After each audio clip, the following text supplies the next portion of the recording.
If you haven't heard of MrBeast, he's one of the most successful YouTube creators out there. His channel has over 130 million subscribers, plus he has dub channels where his videos are translated into other languages. Across all his channels, he has well over 200 million subscribers. And MrBeast has gone on lots of videos and interviews, podcasts. He shares tips that he learned from the beginning of his YouTube career all the way to things that he does now to make sure that his videos are successful. And if you're a podcast creator, there's actually lots to learn from MrBeast's method. So here are 10 ways that you can improve your podcast creation using the techniques from MrBeast. Number 1, you need to put in the effort when you're making your podcast episodes and recording, editing, the entire production process. Listen to what he has to say. Or if you really put in effort, and if they can tell you're putting in a lot of effort, they're going to be more likely to click on future videos. And that snowballs. And because once you build that trust, they get to a point where it doesn't matter what you upload. They just know it's high effort and they just know it's great. And they're just conditioned just to watch.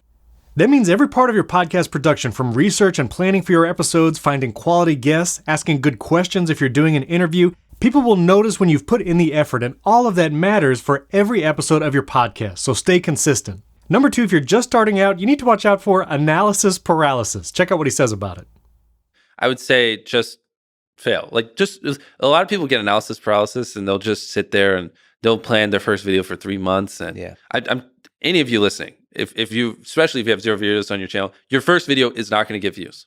Period. It's not. Your first 10 are not going to get views. I can very confidently say that. So stop sitting there and thinking for months and months on end and just get to work and start uploading. So often as podcast creators, we want to make sure we have the perfect microphone or the perfect setup, the perfect topic. But a lot of times that means we don't actually get to creating for a long time, if ever. So don't suffer from analysis paralysis. Just start creating today. You will learn along the way. Any mistakes you make, you can learn from that and make your content better afterwards. So don't get stuck in analysis paralysis. Speaking of mistakes, number 3 is making sure you learn from your mistakes and the mistakes of others. This was especially important in the early career of MrBeast. Check out what he says. There's infinite ways. That's the beauty of content creation online. There's literally infinite ways, from the coloring to the frame rate to the editing to the filming to the production to the jokes to the pacing to every little thing can be improved, and they can never not be improved. There's literally no such thing as a perfect video. As you start on your podcast creation journey, you're going to make mistakes. You'll have episodes that aren't as good as other episodes, or maybe they just totally bomb. But that's okay, because now you've learned what not to do. It's like Thomas Edison said, he learned 1,000 ways not to make a light bulb before he actually figured it out. So learn from your mistakes, don't be afraid of them, and every time make your episodes a little bit better. And number 4, don't just learn from your mistakes, but you can learn from the mistakes of others too. Having a collaborative process means you can learn even faster and avoid some of the mistakes others make. Check out what MrBeast says. You mess up, you learn from your mistake. You mess up, you learn from your mistake. You in 2 years, might have learned from 20 mistakes. Or if you have 4 other people who are also messing up, and when they learn from their mistake, they teach you what they learn. Stuff like that. Hypothetically, you 2 years down the road have learned 5 times more of the amount of stuff. So it just helps you grow exponentially way quicker. When MrBeast and his friends were just starting out, they learned from each other constantly for hours a day. Well, you can learn from other podcast creators. Join podcast community groups. Riverside has a great Facebook group where lots of podcast creators collaborate, ask questions, and share their creation stories. You can learn from them, learn from mistakes, learn from their successes, and improve your podcast along the way. At Riverside, we also hold live office hours where we invite lots of people to join and watch live demonstrations, new feature announcements, and talk about some of the podcasts created by you, our Riverside users. So you can learn more about our webinars and office hours at the link in the video description. We hope you'll join us live for the next one. Number 5, you need to make sure everything from your podcast artwork and show title to your episode titles is going to match your listener and viewers' expectations. Check out what MrBeast says. Just tell, literally the simplest thing, just tell them why they should watch it. If you're putting 1 million Orbeez in a pool, don't start the video with you shopping for, your mom's birthday present. At the beginning of the video, just say, we're going to put 1 million Orbeez in this pool. And then that right there should be at least slightly sufficient. To help people know what to expect, maybe do a little preview at the front. Exactly. Oftentimes, podcast creators have the habit of small talk and just kind of shooting the breeze with their co-hosts and guests. But if you've advertised a specific topic or a specific guest, make sure your listeners and viewers see that guest and hear about that topic right away. If you have a big guest on your show, maybe pull a really good quote from the episode and put that right at the beginning of the episode. So as soon as someone hits play in their podcast player or on YouTube, they see and hear the guest that you advertised. We actually have a whole video on some bad habits of podcast creators. You might be able to learn some tips there as well. You can check it out above or in the video description. Number 6 is push through the no's. You might run into obstacles or challenges when you're trying to create your podcast. Maybe it's a guest that's just really hard to get a hold of, or you feel like you don't have the right equipment and so you just can't do this certain thing you're wanting to do. Well, MrBeast has this crazy story about literally buying a private island, and it looked impossible at first, and then they made it happen. Check this out. There are so many different ways you can achieve what you want. You really got to push through no's, which not a lot of people do. You have to have like a more of a dominant personality and just a willingness to, when people tell you it's not possible, just actually go through all the variables and eliminate them all yourself. So whatever that obstacle may be in front of you, think of creative ways to get around it or work through it. If you want to add video to your podcast, but you're not sure what equipment to use and you feel like you don't have the right setup, just start recording right now. You can use the Riverside app on your iPhone or Android phone to record 4K high-quality video, and we have lots of tips on how to use your mobile device to record and get great quality video and audio with just your device. You can check out some of those videos in the description. But don't have analysis paralysis, and don't let those obstacles of not having the right equipment get in the way. Push through the no's and start creating today. Number 7, retention is key. Every YouTube creator understands that viewer retention is one of the biggest factors of whether a video will be shown and pushed by YouTube to a larger audience. Well, retention is now also used in even audio podcasts. Apple Podcasts and Spotify gives you graphs of your listeners that drop off over time over the course of an episode. As podcast creators, we need to keep retention in mind as well. Check out what MrBeast says. I mean, you just look at the retention graphs. People would click off at the beginning. People didn't know sometimes what they're clicking on. And like, if I wasn't retaining a viewer, just why would it make sense for you to promote it? Like, why would you promote a 10-minute video that people watch on average a minute and a half? It just doesn't make sense.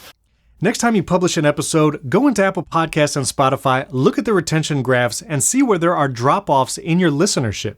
When there's a drop-off, look at that timestamp, figure out what you did or what you said in the podcast episode. Maybe it was a segment that's not working very well, or maybe it was the small talk at the beginning and people just drop off. Whatever that is, analyze what causes the drop-off and then do something different in the next episode, and then measure again. If you need help analyzing all those podcast metrics, we have a whole video on that too. You can check it out above. And speaking of metrics, we need to not be afraid of the data. As podcasters, a lot of times we just focus on downloads and we don't want to mess with all the other stuff like SEO, titles, and descriptions. But for the podcast world now, it is important. If you're doing a video podcast on YouTube, SEO is what it's all about. And even just your audio version, episodes and shows might show up in Google searches based on the SEO. So we need to not be afraid of all that data and SEO information about our podcasts. Check out what MrBeast says. Don't be afraid of data. A lot of people just get scared of it. And if you're one of those people, you open it up and you don't even know what numbers to pay attention to. I'd advise you just start off by looking at your average view duration. You can literally see a line graph of where people click off. So if like your videos are like this and every time you sneeze, you lose 20% of your viewership, cut out the parts where you sneeze, or just identify things like that. Number 9, details matter, especially in titles and thumbnails. If you're doing a video podcast, you now have to think about thumbnails. Just taking a screenshot of your show and putting that as the thumbnail is not going to get the clicks that you're looking for. In the same way, having an attractive title that draws someone in and maybe sparks some intrigue will make them want to click it. Every time you publish a new episode, think about those little details in the titles and thumbnails. Check this out. Double it. And I like pacing around my neighborhood for 3 hours convincing this guy, like on the phone, just double the money. I promise the video will go viral and I'll give it to homeless friends. I was like, $10,000 just looks better in a title. It'll get more views. I promise your app will do better. Be sure to experiment in your podcast creation. Try something in your episode titles and thumbnails if it's on YouTube, and then see if it works. Try something different the next episode. Whichever worked better, do that thing one more time. A/B test those thumbnails. You can even change them after you've uploaded a video to YouTube. So change your thumbnails and titles after a week or so and see if it performs any better. Number 10, if you don't enjoy some part of the process, it's easy to burn out. When you're making a weekly show or even a bi-weekly show, it's a lot of work, planning, recording, editing, publishing, and promoting it. It's a long process.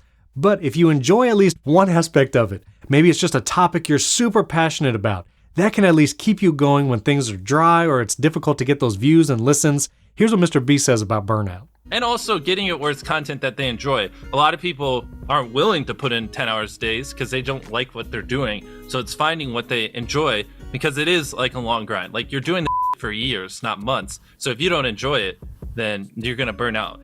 If you're looking to start a podcast this year, I would encourage you, don't look for a topic that might be popular. Look for a topic that you're passionate about. Topics where you're passionate and knowledgeable is a great combination where people will come to you for either your expertise, your entertainment value, instructional tools, whatever it may be. Podcast about something that you love and that you could talk about every week for years to come. Don't just try to choose a topic because it's popular right now. Remember, those change all the time. Talk about something you're passionate and love to talk about. And to lift that editing and publishing load, you should record with Riverside. When you record with Riverside, we make it easy to publish a full-length video episode for YouTube, putting you and your co-hosts or guests side by side in a video. And you can even export vertical clips for shorts, reels, and TikTok, making that whole promotion process a lot faster. You can check out how to use Riverside for promoting your show. And if you're curious what it looks like to create a podcast episode from A to Z, we have a whole video walking you through that process and giving you tips and tools along the way. And don't forget to subscribe to the Riverside YouTube channel. We have lots of videos on gear recommendations, how to build a video podcast setup for any budget, and a ton more. Thanks for tuning in. We'll catch you in the next video.